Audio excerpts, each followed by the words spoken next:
টানা ৬ রাত ধরে কাশ্মীর সীমান্তে ভারত ও পাকিস্তানের সেনাদের মধ্যে গোলাগুলির ঘটনা ঘটল। বুধবার কাশ্মীর সীমান্তের নিয়ন্ত্রণ রেখা বরাবর এই গোলাগুলির ঘটনা ঘটে। তবে এ ঘটনায় কোনো হতাহতের খবর পাওয়া যায়নি। এক প্রতিবেদনে এ তথ্য জানিয়েছে ভারতীয় সংবাদ মাধ্যম এনডিটিভি।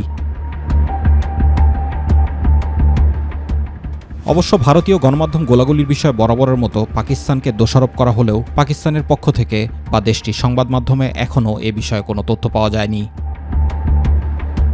এর আগে আগামী ২৪ থেকে ৩৬ ঘণ্টার মধ্যে পাকিস্তানে হামলা চালাতে পারে ভারত নির্ভরযোগ্য গোয়েন্দা তথ্য রয়েছে জানিয়ে এ দাবি করেছে পাকিস্তানের তথ্যমন্ত্রী আতাউল্লাহ তারার। এমনই বলছে সংবাদ মাধ্যম ডন। পেহেলগামের সন্ত্রাসী হামলায় তার দেশ নিরপেক্ষ তদন্তের আহ্বান জানালেও ভারত সংঘাতের পথে হাঁটছে উল্লেখ করে ক্ষোভ ঝাড়েন। এমন পদক্ষেপ বিশ্বের জন্য বিপজ্জনক হবে বলেও দাবি আতাউল্লাহ তারারের।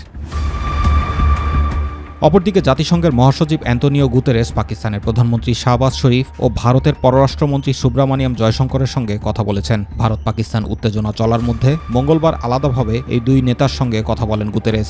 জাতিসংঘ মহাসচিবের মুখপাত্র স্টিফেন ডুজারিক এ কথা জানিয়েছেন। স্টিফেন ডুজারিক বলেন, মহাসচিব ভারত ও পাকিস্তানের কার্যকর ক্রমবর্ধমান উত্তেজনা নিয়ে গভীর উদ্বেগ প্রকাশ করেছেন।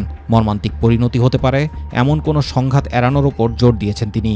উত্তেজনা কমানোর প্রচেষ্টা হিসেবে তিনি তার পক্ষ থেকে সৌহার্দ্যপূর্ণ মধ্যস্থতার কথা প্রস্তাব দিয়েছেন। জুবার রহমান, মাইটিভি নিউজ।